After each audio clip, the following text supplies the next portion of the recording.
Hello दोस्तों, बहुत-बहुत स्वागत है आपका मेरे चैनल पे। दोस्तों, हाल ही में वैज्ञानिकों ने उच्च ऊर्जा वाले न्यूट्रिनो यानी कि हाई एनर्जी न्यूट्रिनो का पता लगाने के लिए एक रिसर्च फैसिलिटी की स्थापना भूमध्य सागर यानी कि मेडिटेरेनियन सी के नीचे की हुई है।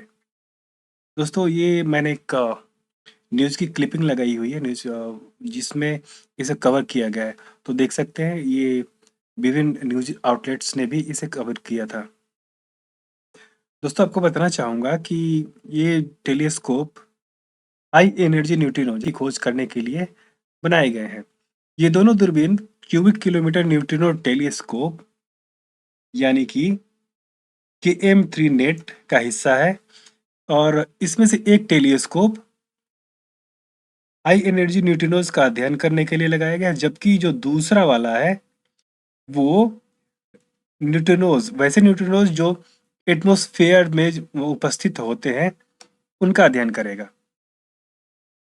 दोस्तों, आपको बताना चाहूँगा कि हाई एनर्जी न्यूट्रिनोज का पता लगाने के लिए कुछ स्पेसिफिक कंडीशंस होती है। तो जिनमें से एक कंडीशन है कि उस स्थान पे अंधेरा होना चाहिए।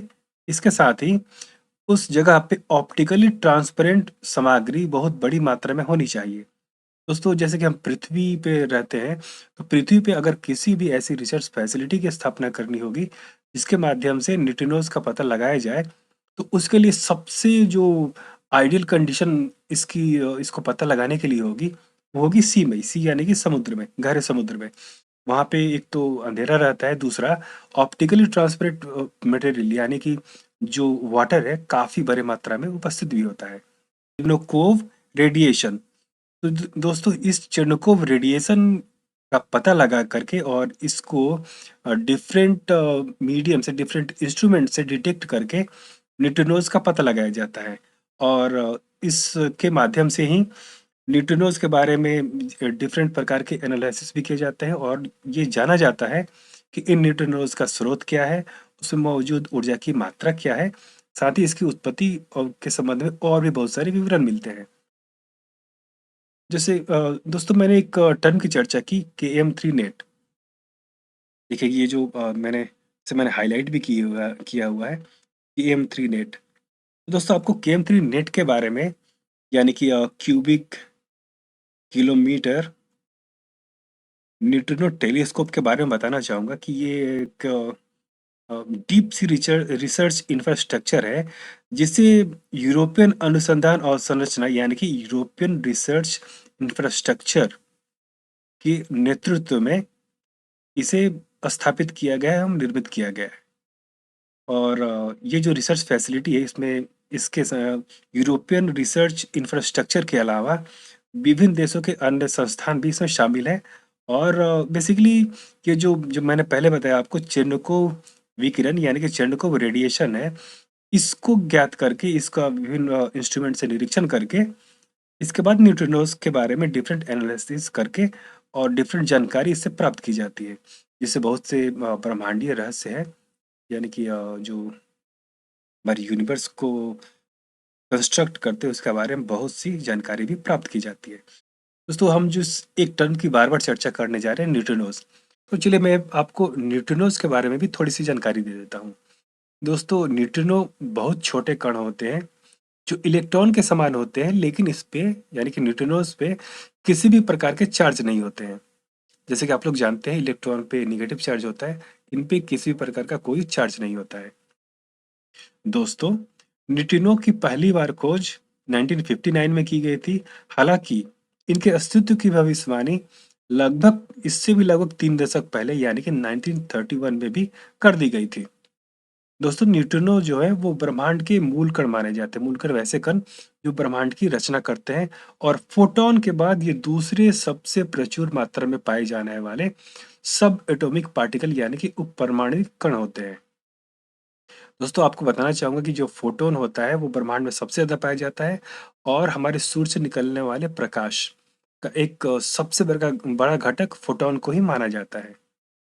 चलिए फिर आते हैं न्यूट्रिनो पे। तो दोस्तों, न्यूट्रिनो सब एटॉमिक पार्टिकल किसी भी चीज़ ब्रह्मांड की किसी भी चीज़ पाई जाती है, उसके संपर्क में शायद ही किसी प्रकार का रिएक्शन देते हैं। इसका मतलब है कि ये किसी भी बाधा को बिना किसी प्रकार के रिएक्शन के ही उसे पार कर जाते हैं। इसके कारण से इनको डिटेक्ट करना पाना मुश्किल होता है और इस कारण ही ये न्यूट्रिनो को घोस्ट पार्टिकल कहा जाता है, क्योंकि इनको ज्ञात नहीं किया जा सकता है। दोस्तों, न्यूट्रिनो के विभिन्न प्रकार होते हैं तथा मानव के लिए सभी न्यूट्रिनो का अध्ययन करना महत्वपूर्ण नहीं होता है। ठीक है? तो वैज्ञानिक इस बहुत दूर से आए super fast high energy neutrino का अध्ययन करने में इसलिए भी रुचि रखते हैं, क्योंकि ये विभिन्न प्रकार के ब्रह्मांड के रहस्यों का को जानने का एक बहुत ही अच्छा माध्यम माना जाता है। दोस्तों, न्यूट्रिनो की जो अलग-अलग प्रकार होते हैं, उनमें एक जो सब जिसका सबसे ज़्यादा मतलब कि अध्ययन का महत्व है, उसे बोला जाता है एस्ट्रोफिजिकल न्यूट्रिनो। तो एस्ट्रोफिजिकल न्यूट्रिनो का एक अपना महत्व है ब्रह्मांड के रहस्य को जानने के लिए, और ये जो दुर्लभ न्यूट्रिनो होते हैं, जिनमें से ज्यादातर की उत्पत्ति सुपरनोवा या फिर गामा ब्रस्टरी जैसे ब्रह्मांडीय घटनाओं से होता है उत्पत्ति। दोस्तों, आपके मस्तिष्क में यह भी जिज्ञासा पैदा होती होगी कि एस्ट्रोफिजिकल न्यूट्रिनो कितने प्रकार के होते हैं। तो आपको बताना चाहूंगा, ये मूलतः 3 प्रकार के होते हैं। पहला इलेक्ट्रॉन न्यूट्रिनो, दूसरा नियॉन न्यूट्रिनो, और जो तीसरा प्रकार होता है वो होता है टाउ न्यूट्रिनो। और इसमें से जो टाउ न्यूट्रिनो होता है, उसको पता लगाना बेहद ही मुश्किल माना जाता है। दोस्तों, जैसे कि अब मैं आपको बताना चाहूंगा कि इस प्रकार की फैसिलिटी क्या अन्य किसी भी जगह पे उपस्थित है। दोस्तों, कुछ सालों पहले एक यूपीएससी का क्वेश्चन आया था आइस क्यूब न्यूट्रिनो ऑब्जर्वेटरी पे। तो दोस्तों, आपको बताना चाहूंगा कि जो आइस क्यूब न्यूट्रिनो ऑब्जर्वेटरी है, उसका भी काम है इस जो सब पार्टिकल न्यूट्रिनो है उसका पता लगाना। तो दोस्तों, दोनों में सिमिलरिटी है, आइस क्यूब न्यूट्रिनो ऑब्जर्वेटरी और साथ ही में अभी जो इसके बारे में हम चर्चा कर रहे हैं उसके बारे में। दोस्तों, आपको बताना चाहूंगा, तो चलिए मैं थोड़ी सी जो सिमिलरिटी है उसके बारे में पहले चर्चा कर लेते हैं, और उसके साथ ही आइस क्यूब न्यूट्रिनोज के बारे में थोड़ी सी जानकारी ले लीजिए। दोस्तों, आपको बताना चाहूंगा कि आइस क्यूब न्यूट्रिनो ऑब्जर्वेटरी पृथ्वी के साउथ पोल पे स्थित है, और साथ ही ये, जैसे मैंने आपको पहले ही बताया, न्यूट्रिनो सब एटॉमिक पार्टिकल का पता लगाने के लिए इसे स्थापित किया गया है। ये दूरबीन है आइस क्यूब न्यूट्रिनो जो अभी स्थापित की गई है, ये दूरबीन आइस क्यूब न्यूट्रिनो वेधशाला की तरह ही है, जो गहरे अंतरिक्ष से उच्च ऊर्जा वाले न्यूट्रिनो का पता लगाती है। आर्कटिका के पानी के बजाय ये जमी हुई बर्फ के नीचे स्थापित की गई है। हालांकि जमी हुई बर्फ, गहरे समुद्र के पानी, दोनों ही उच्च ऊर्जा न्यूट्रिनो का पता लगाने के लिए अनुकूल परिस्थितियां प्रदान करते हैं। लेकिन विशेषज्ञों का सुझाव है कि पानी के नीचे के न्यूट्रिनो दूरबीन आइस क्यूब की तुलना में अधिक कुशल होते हैं, जिससे एक नई वेधशाला की स्थापना को प्रोत्साहित किया, और साथ ही में वर्तमान में जो जिस वेधशाला के बारे में हम लोग चर्चा कर रहे हैं, उसकी भी स्थापना की गई है। तो दोस्तों, ऐसा माना जाता है क्योंकि पानी प्रकाश को कम बिखेरता है, जिससे यह पता चल पाता है कि न्यूट्रिनो कहाँ से आए हैं। लेकिन दोस्तों, इसका एक नुकसान भी है, वह यह कि पानी प्रकाश को अधिक अवशोषित करता है, परिणाम स्वरूप जांच करने के लिए कम प्रकाश ही उपलब्ध हो पाता है। दोस्तों, अब थोड़ी सी चर्चा मैं कर लेता हूँ आइस क्यूब न्यूट्रिनो वेधशाला की। ठीक है? तो आइस क्यूब न्यूट्रिनो वेधशाला आइस क्यूब कोलिब्रेशन द्वारा निर्मित किया गया है, एवं इसका रखरखाव भी किया जाता है। दोस्तों, आइस क्यूब कोलिब्रेशन अपने इस प्रयास से भौतिकी में कई बड़े सवालों का हल ढूंढने का प्रयास कर रहा है, जिसमें एक डार्क मैटर की प्रकृति और न्यूट्रिनो गुण आदि शामिल है। डार्क मैटर जो कि ब्रह्मांड की रचना करने वाले सबसे अधिक पदार्थ में से एक माना जाता है।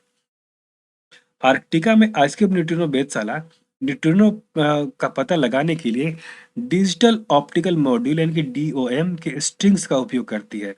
इसमें आर्कटिक बर्फ के भीतर 5150 से अधिक डीओएम लगाए गए हुए हैं, जो बर्फ के साथ न्यूट्रिनो की प्रतिक्रिया से अवशित कण बनाते हैं और नीली प्रकाशित उत्सर्जित करते हैं। इस वेधशाला में स्थापित अलग-अलग डीओएम इसको डिटेक्ट करते हैं, रजिस्टर करते हैं और डिजिटाइज़ करके इसका न्यूट्रिनो के बारे में पता लगाते हैं।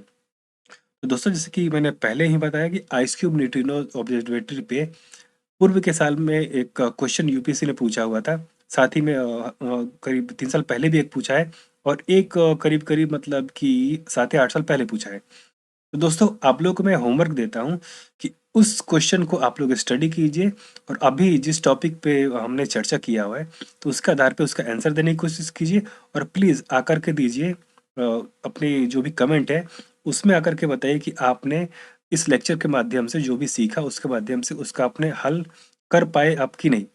और कर पाए तो यस लिखिए और अगर कोई कमेंट हो, सुझाव हो तो उसे भी लिखिए।